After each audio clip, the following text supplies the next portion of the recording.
Hi YouTube, it's Joshua Miles and welcome back to my channel. Today's video is going to be yet another solved case in my Curious Case series. By the time this video goes live, I should actually be at a wedding, so I will try and respond to your comments as soon as I'm out of that wedding and as soon as the reception's over and as soon as I have a bit of free time. Don't forget to jump over to my Instagram, follow me over there so that you can take part in the next community voted case. I'll be running a bunch of polls and taking some suggestions so that we can, choose a case as a community for this channel. Just before we start, I just wanted to give a massive shout out to my good friend Kirsty Sky. Kirsty makes true crime videos over here on YouTube.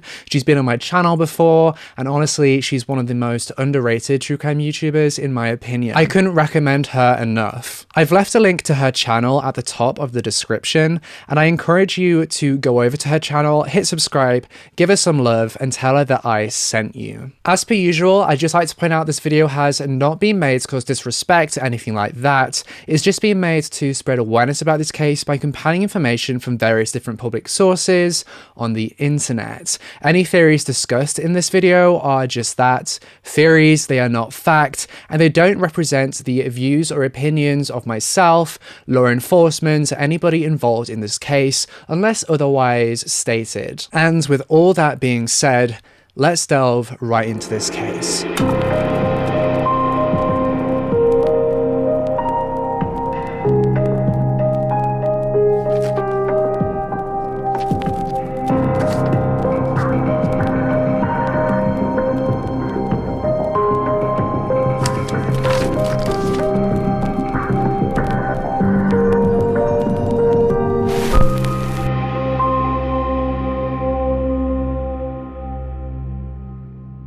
Sunday, the 7th of June 2015 would be a day that would go down in Swedish history as being one of the most tragic days to ever occur in the country.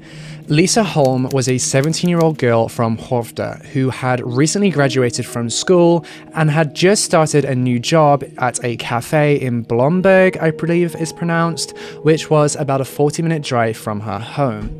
As a celebration for Lisa graduating from her school and getting this new job, her father actually bought her a moped so that she could have some independence and travel to the cafe to work. Lisa was at that stage in life where she was finally becoming an adult, growing up and becoming independent, and the world was really her oyster. Lisa and her dad had actually ridden along the route to the cafe for 2 weeks. Her dad had gone with her as she traveled to the cafe and gone with her when she came back from the cafe, just so that she could practice and gain some confidence. And Sunday, the 7th of June 2015 would be the first day that Lisa would complete this 40-minute journey on a moped by herself, which was a huge step for Lisa in becoming an adult and becoming independent. Lisa's shift that day was the closing shift, so she works through Sunday afternoon laughing and joking around with her colleagues. Lisa and her two colleagues then began to close the cafe at around 6:23 p.m.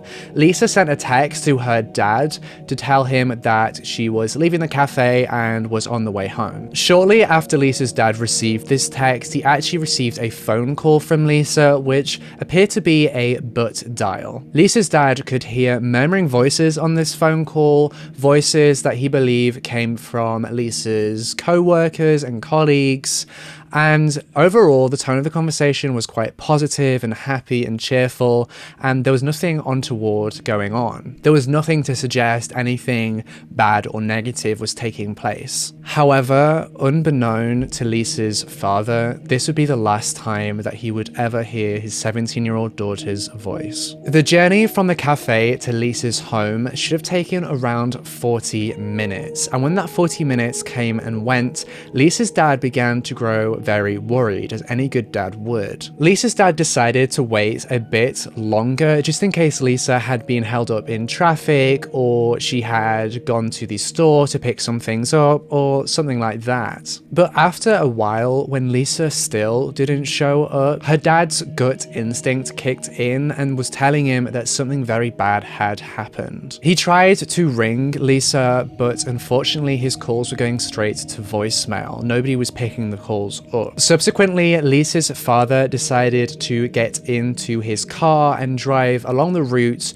to the cafe where Lisa worked. On this journey, a million thoughts were rushing through his mind. What if Lisa had gotten in some kind of accident on her moped on her journey back from the cafe? Lisa's father was sure to scan the roads en route to Blumberg to the cafe, just in case his 17-year-old daughter had in fact been involved in some kind of an accident. He scanned all the ditches on the side of the road as he drove past, however he found nothing. But relief flooded through Lisa's dad when he pulled up to the cafe and saw her moped parked still in the car park. Maybe she was still in the cafe with her colleagues closing up, maybe there'd been some kind of a spillage or a delivery or something like that they had to stay on longer. Lisa's dad parked his car and started to walk over to the moped just to check it out.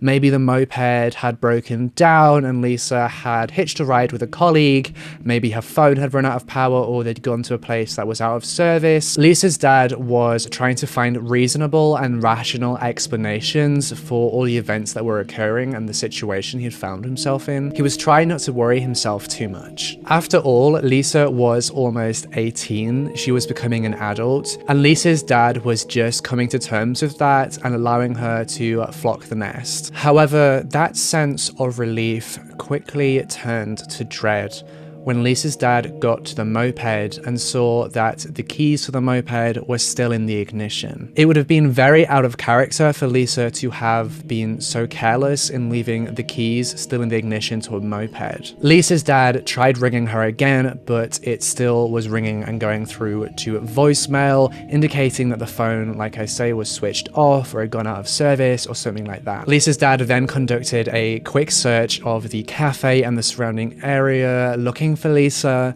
However, his searches were to no avail. That was when Lisa's dad decided to phone the authorities and report her as missing. The police subsequently launched a preliminary investigation into potential kidnapping, and this was largely due to the fact that Lisa's keys had been left in the ignition and hadn't been taken with her. That piece of evidence is consistent with somebody who had been taken rather than somebody who had run away. When the police arrived on the scene, they immediately began searching the cafe and searched a barn that was actually opposite the cafe using a specialized search dog. However, this initial search yielded no results. The police also began knocking on the doors of the nearby houses in the hopes that somebody had seen something, but this too was to no avail. Their searches overnight leading into Monday, the 8th of June 2015, were fruitless, and subsequently the police issued a statement to the press to say that a teenage girl had gone missing. They didn't reveal Lisa's identity to the press at this point for privacy reasons. Coincidentally, at the same time that the police issued this statement, a vital piece of evidence was actually discovered. Lisa's moped glove had actually been found in the barn opposite the cafe, the same barn that the police had searched the night before and had not found anything. The glove had actually been handed in to the police by the landlord of the Blumberg's estate, who lived in a castle-like manor house just a few hundred meters away from the cafe. The glove had been found by farm workers who had gone into the barn that Monday morning to begin their work, and they had handed it over to the landlord when they found it, who then brought it to the police. This landlord also owns the cafe where Lisa worked at, as well as this barn. Obviously, the chain of custody for this piece of evidence was not reliable, and it invalidated any forensic evidence or DNA that could be taken from the glove due to the fact that it had been moved and contaminated by countless people. Just as a quick side note, if you find anything suspicious or anything that could be linked to a crime yourself, do not touch it, especially if there is an open case taking place in your local area. My best advice would be to contact the police using the non-emergency phone number for your country and area, or calling the police station locally or their tip-off line, and then the authorities can come and collect the evidence properly, secure it, so that all forensics are preserved. If you touch or move the suspicious item in any way, then you could potentially destroy destroy any forensic data or evidence that is on the item, so just don't touch it. This discovery of the glove concreted to the investigators that Lisa had likely fallen victim to foul play and definitely hadn't run away. The investigation was consequently upgraded, which allowed the authorities to use all the possible resources available to them in the search for Lisa. Due to more resources being allocated to this investigation, further traces were found that were also linked to Lisa. Just a few hundred meters south of the cafe where she worked, investigators discovered her mobile phone case, a receipt, a ticket, and a crushed mobile phone display.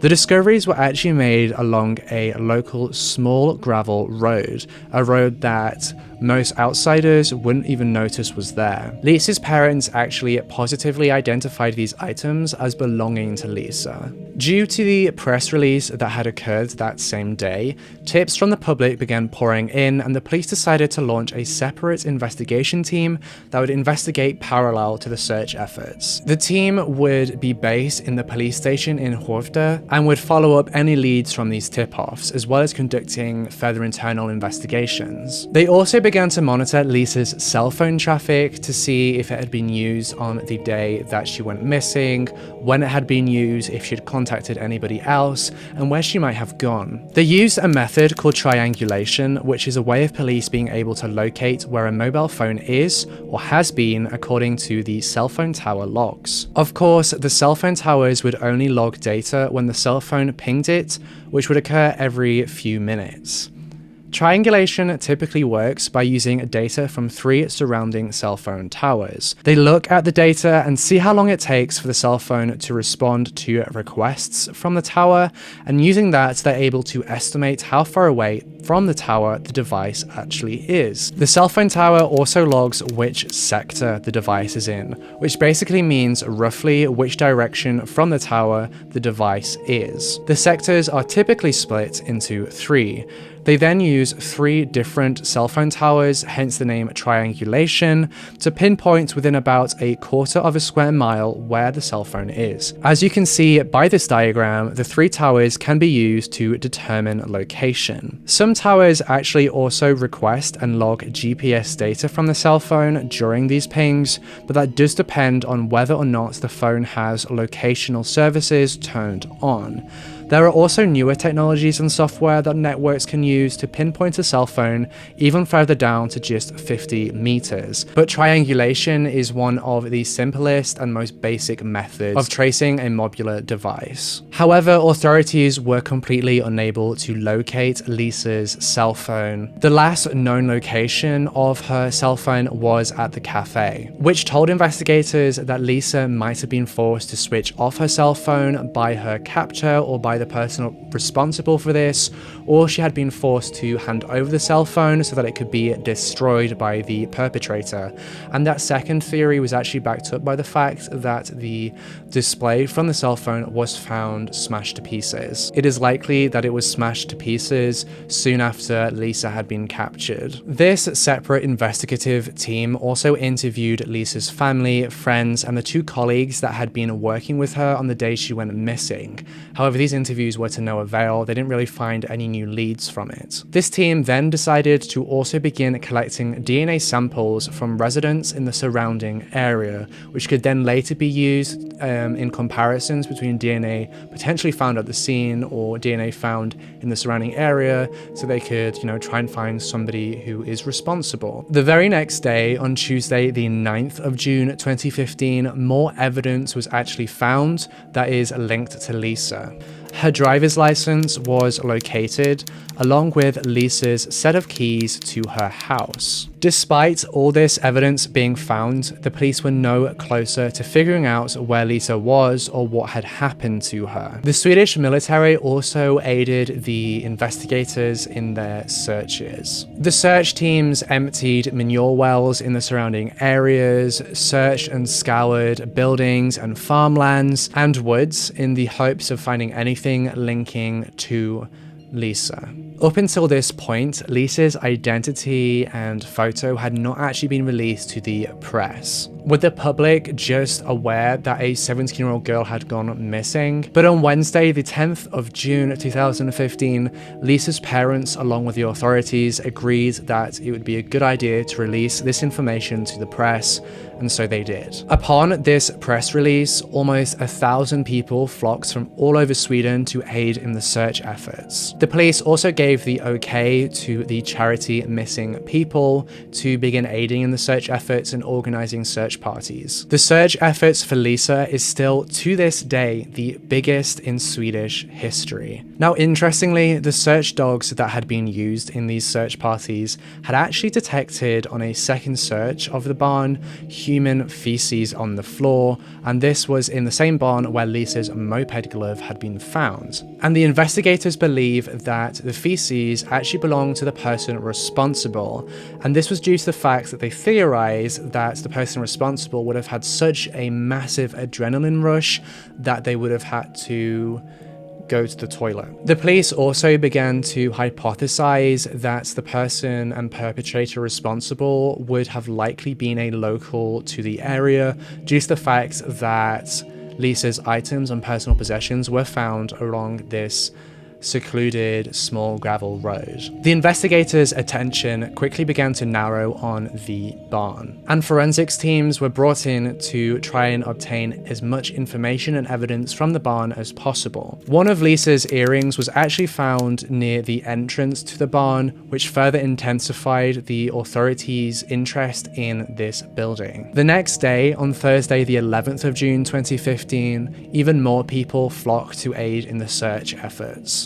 And this was largely due to the massive coverage in the Swedish press, the newspapers, and television. However, despite these massive search efforts, no new evidence was located and nothing new was coming to light. The police then began to speculate that Lisa might have been trafficked out of the country. But on Friday, the 12th of June 2015, according to some sources, the police actually stormed a house on Martorp Farm, which was not far from the cafe, and they arrested a 25-year-old man, that man's wife, and his brother. Who was this 25-year-old man and why had he been arrested? This man was called Nereus. I don't know how you pronounce his last name, so I'm just going to put it on the screen. The investigators had actually found evidence at the farm where Nereus was located. The farm itself was about 3 kilometers away from the cafe. Martorp Farm is also referred to as Martorp Estate in multiple different sources, so I'm not really sure what the official name for it is, but for the purpose of this video, I will just be calling it Martorp Farm for simplicity's sake. Okay, so this is a map of Bloomberg, and I thought it'd be a good idea if I showed you all these locations that I'm talking about, just so that you can get a grasp as to the search area and where everything went down. So this is, like I say, Bloomberg, and here is the cafe where Lisa worked, as I've marked, and here is the barn where her glove was found. Now, if we zoom out a bit, over here is where Martorp Farm and Estate is, which is what I've been talking about just now. And here is the house/work sheds where Nereus lives and where he was arrested with his brother and his wife.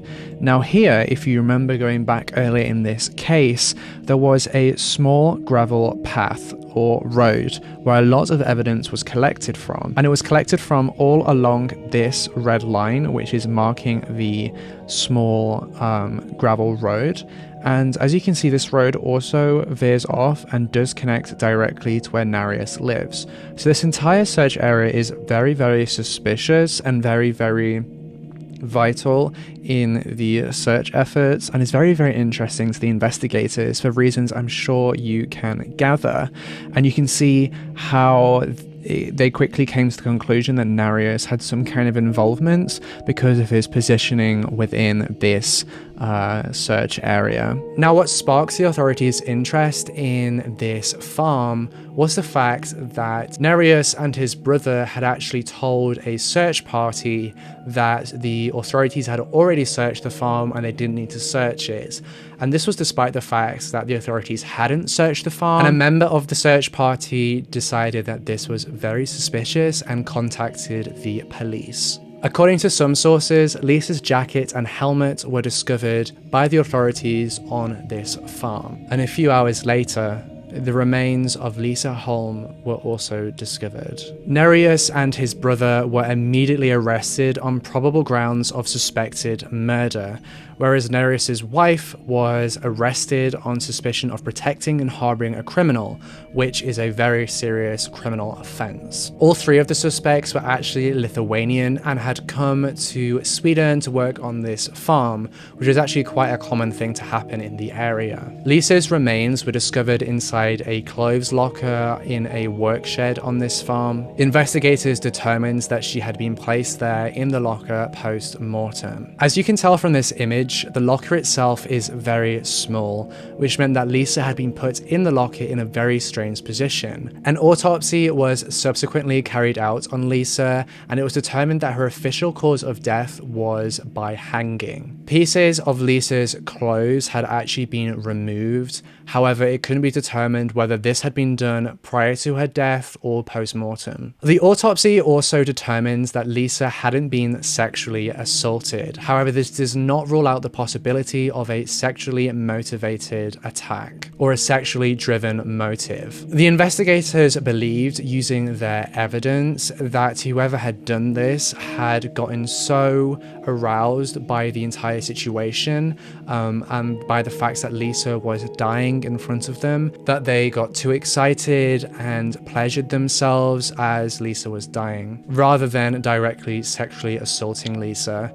And then after Lisa had unfortunately passed away, they moved her body. Now, interestingly, 13 days before Lisa went missing, a video titled 13 was actually uploaded to YouTube. And in this video, there was an ominous countdown. The channel's name that uploaded this video was Lisa Holm. People online started freaking out that this video had some kind of a connection to the case, and it went viral online on the same day that Lisa's body was discovered. Conspiracies began to circulate saying that this video had been uploaded 13 days prior to Lisa's disappearance and kidnapping, which meant that her kidnapping was premeditated and likely had been carried out by somebody who was pure evil and wanted to play games with the police, according to the theorists. However, upon investigation by the authorities, the video was disproven to be connected to the case. It is believed that this video was just a simple regular countdown video that had been coincidentally uploaded to YouTube 13 days before Lisa's disappearance, and then the owner changed the title of the video to 13 after Lisa went missing, and then changed the channel name to Lisa Holm 2 in some kind of a twisted, sick joke. 1 month after Lisa's body was discovered, a funeral took place in her hometown that was attended by hundreds of people. She was laid to rest by her family and friends in a very moving service. The police and the forensics teams hadn't rested since they had discovered Lisa's remains and had actually discovered a whole heap of evidence in this case, including DNA evidence against Nereus. They found DNA evidence present on pieces of rope that were found in the milk room of the barn, along with DNA evidence present on 10 pieces of Lisa's clothing, including her pants. DNA was also found all over the crime scene, including traces of semen. When this DNA was compared to Nereus, it was a complete match. The investigators also seized Nereus's computer so they could search it and see what was on it, and they actually discovered a lot of violent adult films on the computer. Nereus was a tall, strong adult male who would have found it very easy to overpower Lisa on his own, and that further added to the case against him. The younger brother of Nereus and Nereus's wife were both actually released from custody before trial. When the case came to trial, the prosecutors told the court of how the crime had been sexually motivated. They told the court of how Nereus had kidnapped Lisa so that he could sexually assault her and tie her up in some sick, unsafe version of BDSM, almost reenacting the violent adult films that were found on his computer. Further to this, they also accused Nereus of purposefully hanging Lisa from a pipe in the milk room for his own sexual gratification. The gratification that he became so overwhelmed with that he was forced to pleasure himself instead of sexually assaulting Lisa. This explained the semen found in the barn, along with DNA found on the ropes and the DNA found on items of Lisa's clothing, all of which matched Nereus. After the fact, Nereus then moved the body and took it to his place of work and put it in a clothes locker in a work shed. And that was all in an attempt to conceal what he had done. Now, interestingly, DNA traces from Nereus's wife were actually found on Lisa's underwear. However, this wasn't, as far as I can tell, investigated that far, and it couldn't be determined how or why this DNA evidence was on the underwear, and there was nothing else to place her at the scene of the crime. Forensics were able to successfully locate strands of Lisa's hair from the crime scene in the milk room, and they also determined that the ropes that were found in the milk room were the same ropes that had been used around her neck. Now, strangely, Nereus's defense tried to push the entire blame of this crime onto Nereus's younger brother, claiming that he had planted this DNA in an attempt to frame Nereus. The defense pointed out that Lisa's DNA was not found in Nereus's car, so how could he have transported Lisa's body to his place of work if he hasn't used the car, because somebody would have seen him moving a girl's body otherwise. The two colleagues that Lisa works with at the cafe also took to the stand to testify, and they testified that they had seen two men matching the description of Nereus and Nereus's younger brother, kind of watching them from afar as they worked in the cafe, but they just passed this off to two creepy men. Further to this, another witness actually came forward and took the stand, claiming that a day prior to Lisa's disappearance, a strange man had actually stopped her while she was out for a jog to ask her for some directions. She had then shown this strange man the directions using her phone, and then upon hearing these directions, the man asked her to get into his car and, direct him to the right location. This gave off really bad vibes to the woman, who got this instinctual gut feeling that something wasn't right. So she was like, no thank you, and jogged on and kept running. When this witness saw Nereus in court, she positively and confidently identified him as being the same man that had stopped her the day before Lisa had gone missing. A verdict in the trial was reached on the 17th of November. The judge announced that due to the fact that no DNA evidence of Nereus's younger brother was found at the scene, and because of that, they couldn't place him at the scene. After all, what had taken place was sadly a very violent crime, and it would have been next to impossible for somebody to commit such a crime without leaving DNA evidence. And also at the same time, in such a short time frame, leaving and planting his older brother's evidence at this crime scene. You've got to remember that the police did search this barn that same evening that Lisa went missing, but not until later on in the night. So there was actually quite a small time frame in which the crimes could have occurred. Nereus was sentenced to life imprisonment, and after his sentence had been served, he was also sentenced to be deported back to Lithuania. In early 2017, after an appeal, Nereus was actually transferred from Sweden to Lithuania to carry out his sentence, and as part of this appeal, his life sentence was actually reduced to 15 years in a Lithuanian prison. However, later on in 2017, this was changed by the appeals courts in Lithuania back to a full life sentence. I believe a life sentence in Lithuania is an actual life sentence until death, with a possibility of a review on the sentence after 25 years have been served. I couldn't actually distinguish whether the brother and the wife were sentenced at all in connection to this case, but it wouldn't surprise me if they both received sentencing solely because of their involvement and concealment of the crime. crimes. And that's really everything that I have for you in today's case. Thank you so much for watching this episode in my Curious Case series. Don't forget to subscribe if you want to see some more true crime content, and hit that bell icon so you can be notified every single time that I post a brand new true crime video. Hit that like button if you found this video interesting, and leave a comment down below telling me what you thought about this case. And with all that being said, I'll see you in the next case.